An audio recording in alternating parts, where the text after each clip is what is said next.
we're not here as well. But we're going to use that. I'm going to use my own systems here. So some of the stuff that I have here, like this system here, you will have it too. Once I give you the VM, you will have it. I will also give you some of the stuff of like VMware, so you could use it to do your practice. Okay. So what this will do,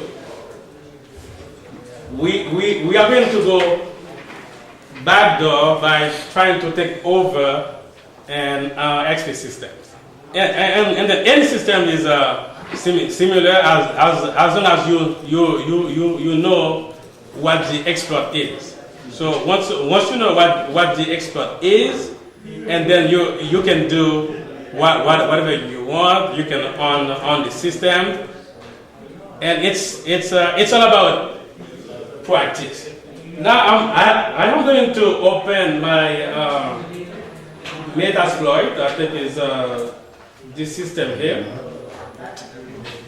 I'm going to open it here so you guys can see.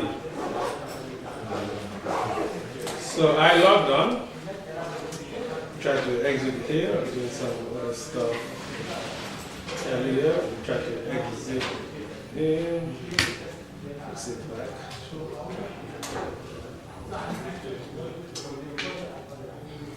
And we are going to use this exploit right there. It's an SMB exploit to be able to take over that system.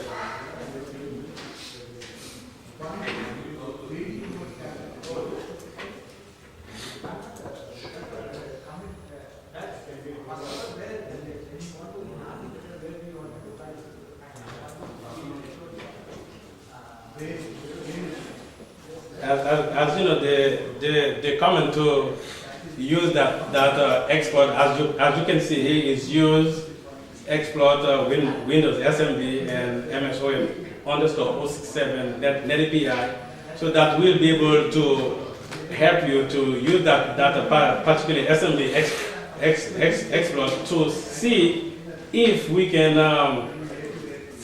get into the XP system, if we can go back door.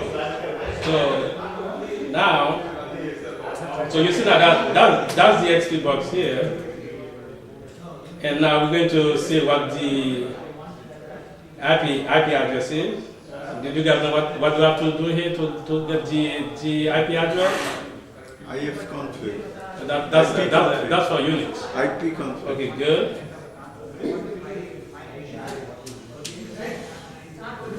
So that's the IP address of the machine that we are going to attack, right?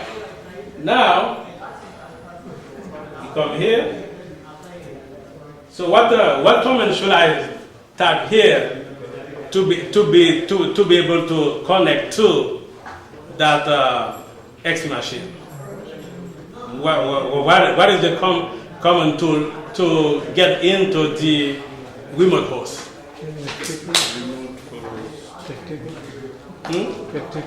No, that's FTP. You guys have done it many times here.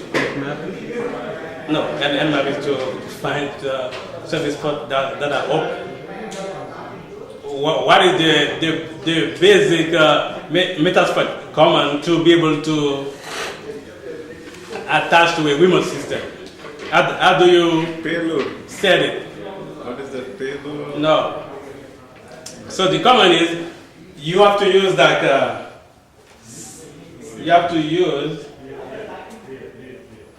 set host. See, so you cannot forget that. So we've done that many times. Okay, so we cannot forget that.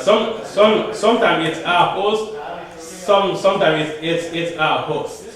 Okay. With an S. But you'll find out if it's not that. So the IP address of the remote system is this, right? Right?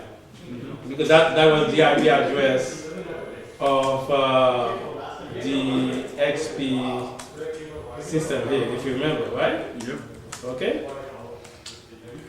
Now, if you continue here, so now you probably now will have to go and try to set your like L host, your local host.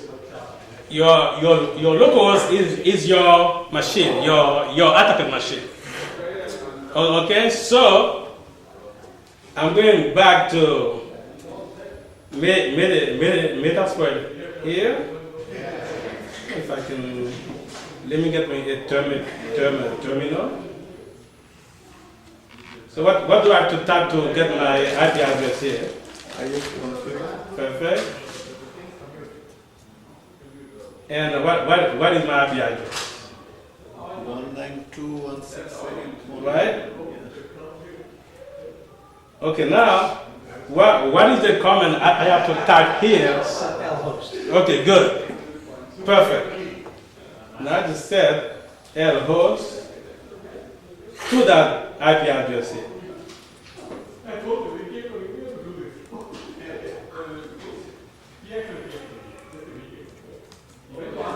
It was 1 So you 30, right? so it's like setting the source and the destination. Yes. Yes. So I don't know. You won't forget it next time. Yeah. We might ask it again. So now we have this. Now we can do a show option, to see what we have. Okay.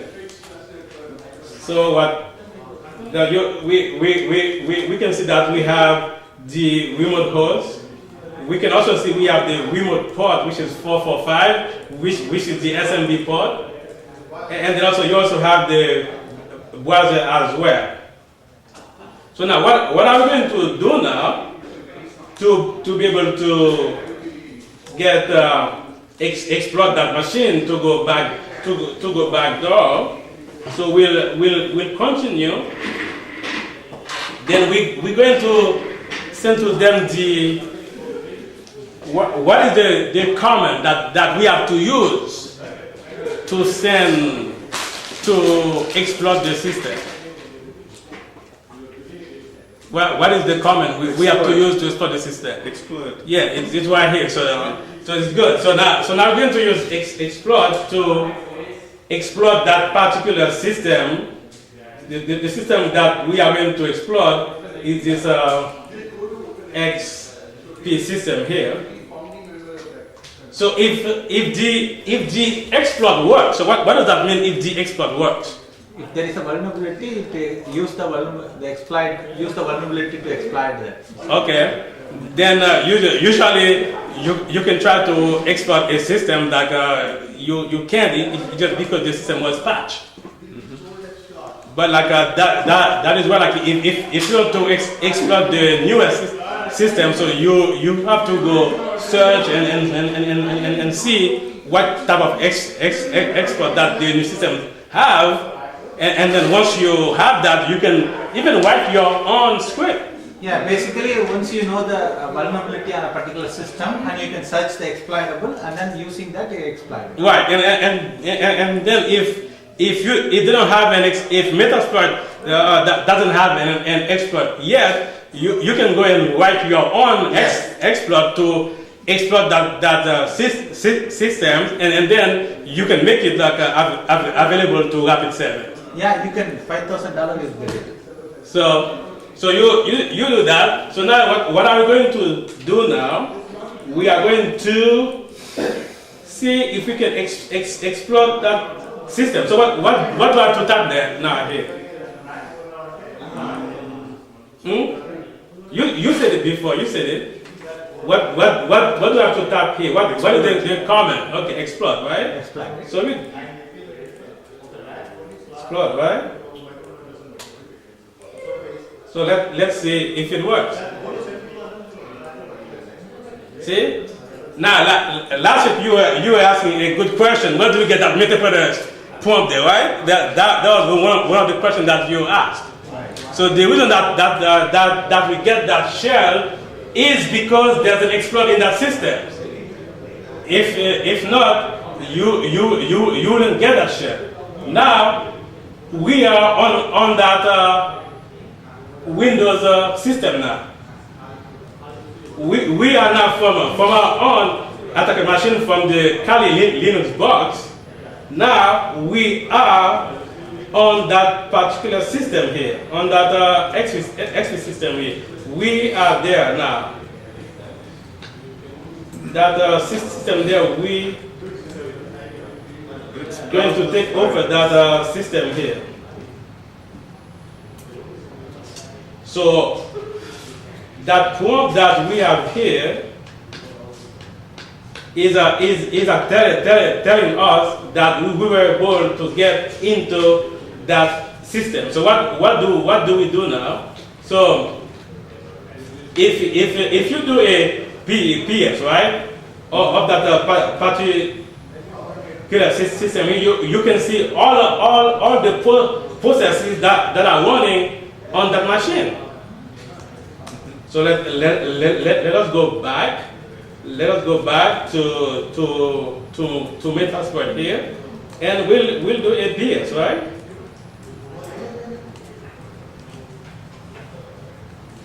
These are the processes. These are all the processes that are running on that particular machine,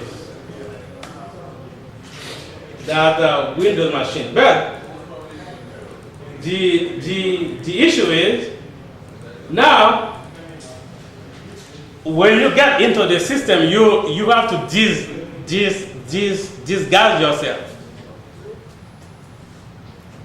So the system admin guy won't know somebody just log into there. So what you can do now, you can take over a process, right? You can migrate to a process. Okay. Like Let's do that. Like Dr. Felix said last week.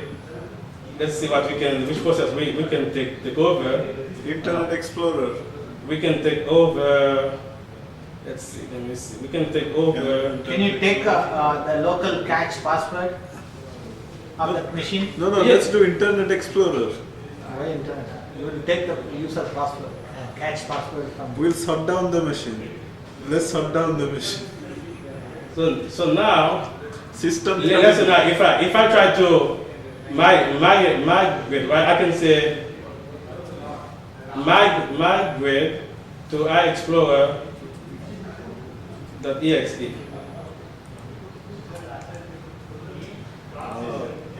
No. Migrate to the process ID here, not to the file name.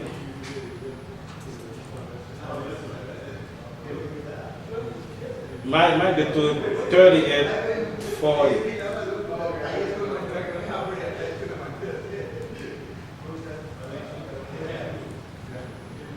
So now, once you're in there, now the person who is looking, right? That person will not know if it's you who are there because it shows you migrate from where you're coming from, processor 1140 to processor 3840, which is iExplorer.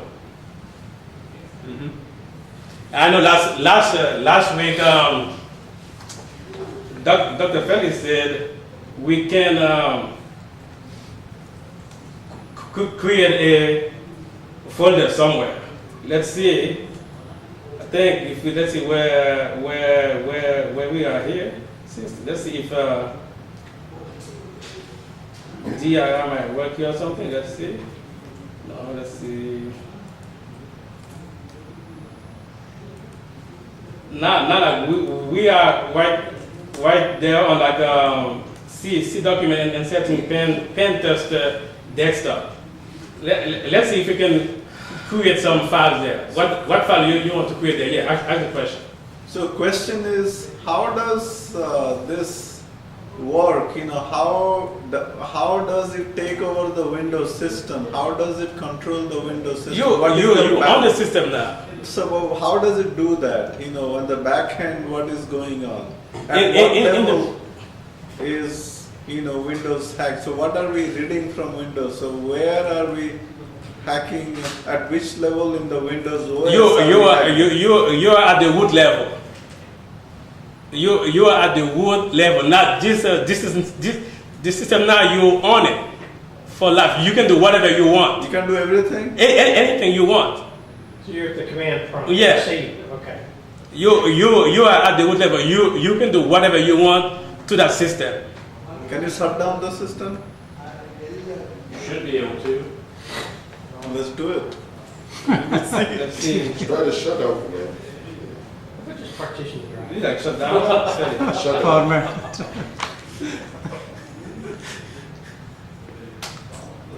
Just let the world burn.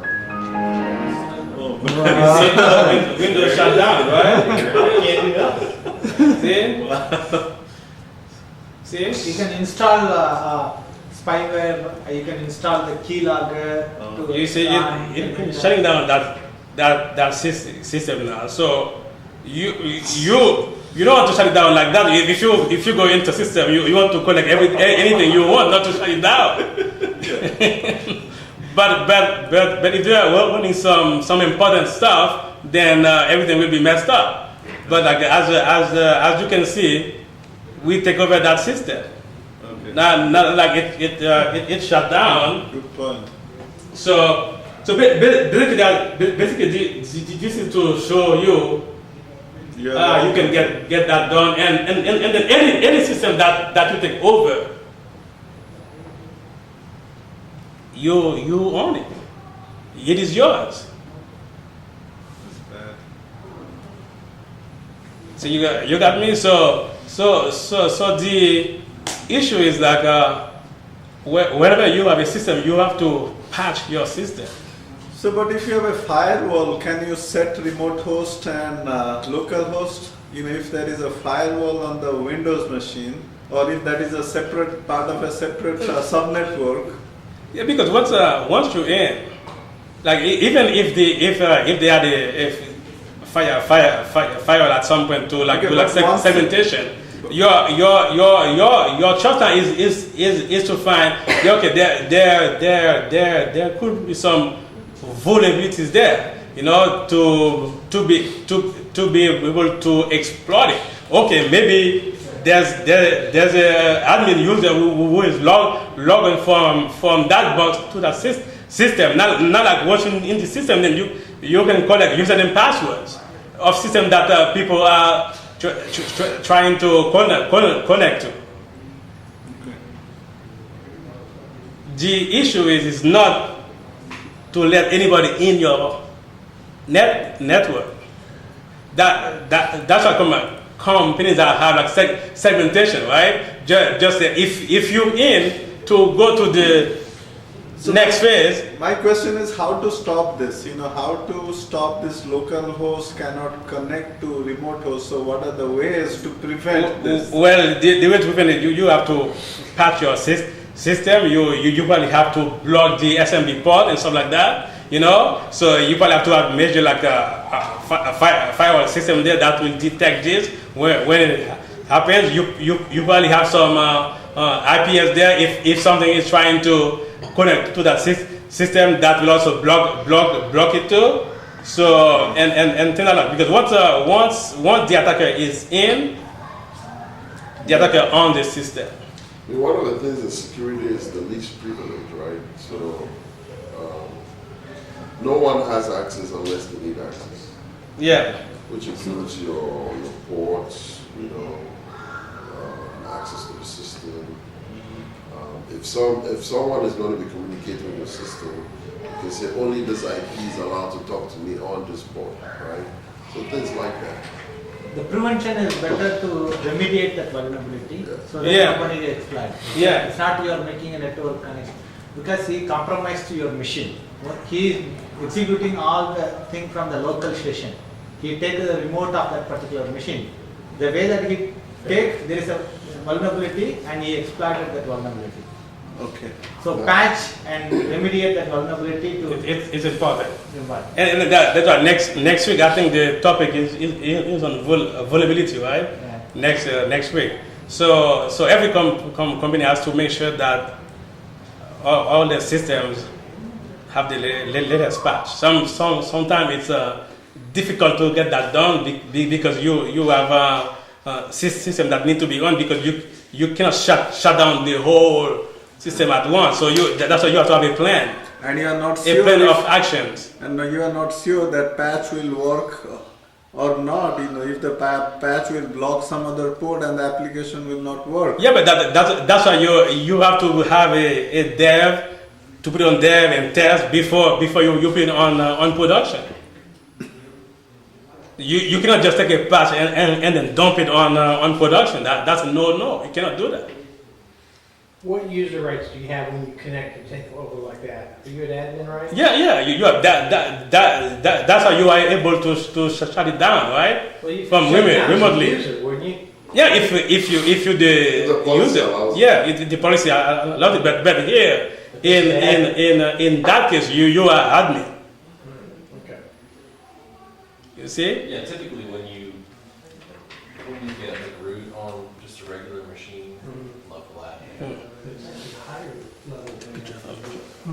Yeah.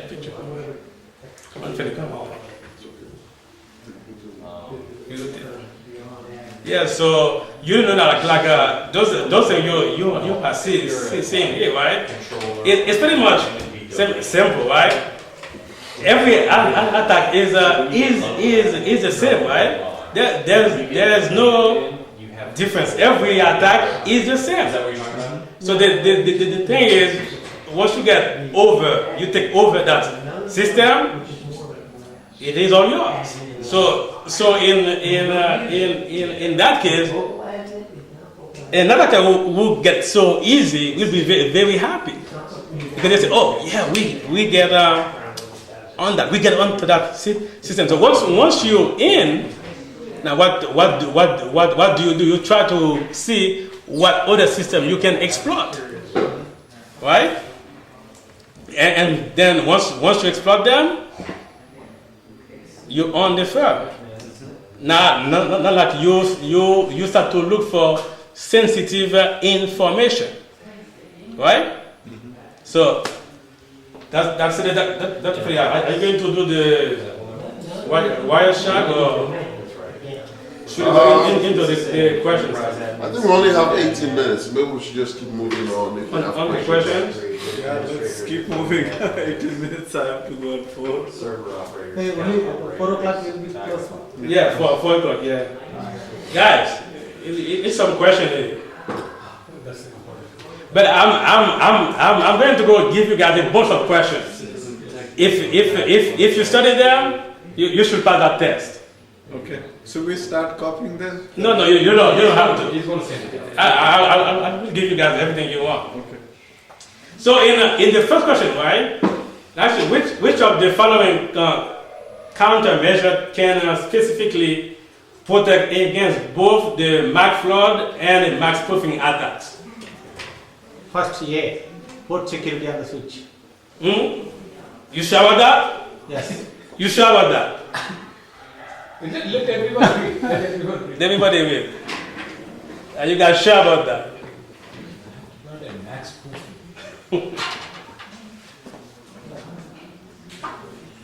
Which of the following countermeasures can specifically protect against both the MAC flood and MAC spoofing attacks?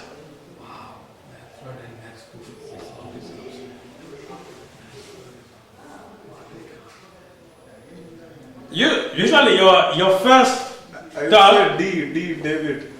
Okay, we'll get to it. But usually when you think about your first thought, Is a usually 50% right. When you take like multiple choice tests, you know. But like the gentleman who said that that's the right response. A was the right response. Oh, good. Because A was the right response. So if you configure it configured on the switch, you see, because the switch also will act as a defense. Also, so that's why, because everything is connected to some switch, right? Before it goes out or connected to the company. So A is the response. So you're going to have a lot of questions, and then also is software that will also help you too to go over those. So good job. B. Question 2, right? Jimmy, an attacker knows that he can take advantage of poly design input validation, which tends to create or alter SQL commands to gain access to private data or execute commands in the database. What technique does Jimmy use to compromise a database? What technique does Jimmy use to compromise a database? Is it Jimmy can submit user input that executes an operating system command to compromise a target system?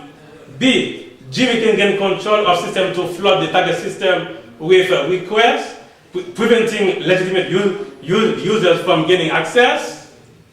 Or C, Jimmy can utilize an incorrect configuration that leads to access with higher than expected privilege of the database.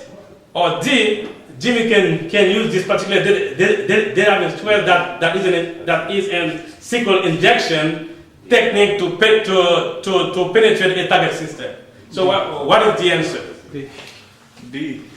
Yeah, D is the answer, because I was going to say that sometimes the question itself gives you a clue to the answer. yeah, Database and SQL. Right? yeah, It says poorly designed input validation routine. input validation, yeah. Right there. So sometimes you have to look at those things.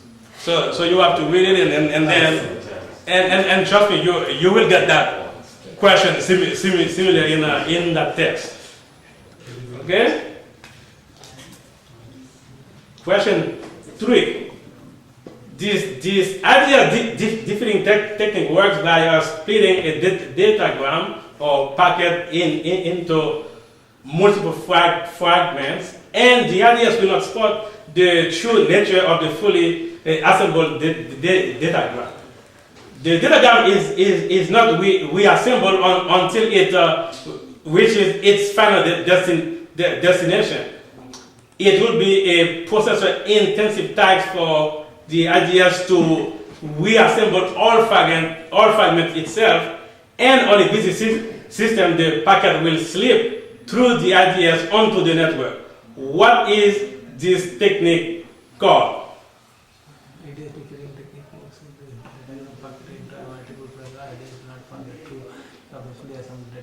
So if you use like Wireshark, right? Sometimes you can see lot of fragmented. Fragmentation. Yeah. Yeah. So that's the Wireshark thing that you have used the tool so you can have known what it might be. Yes, C is the right answer. Yes.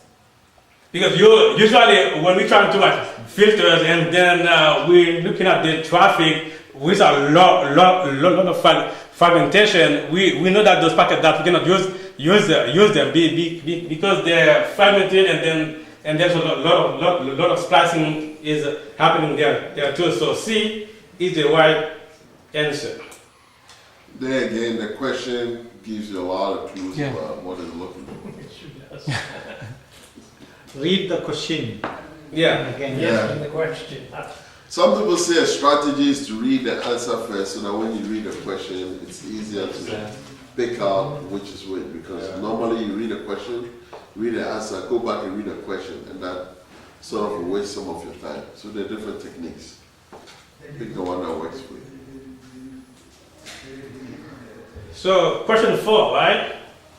If a competitor wants to cause damage to your organization, steal critical secrets, or put you out of business, they just have to find a job opening, prepare someone to pass the interview, and then have that person hired and they will be in the organization.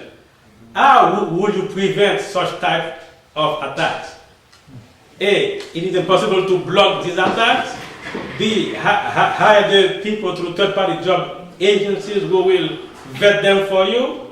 C, conduct a thorough background check before you engage them. Or D, investigate their social networking profile. This is a HR question. Hey, This is not a CEH question, this is a HR question. No, security is not only technical, right? They can only take the technical, so just, what is the answer? hey, Hmm? hey, See, Who said A? Okay. you can't stop it. They want him bad enough, you're gonna get in. We learned that all the way through security. But D, You wanna make it difficult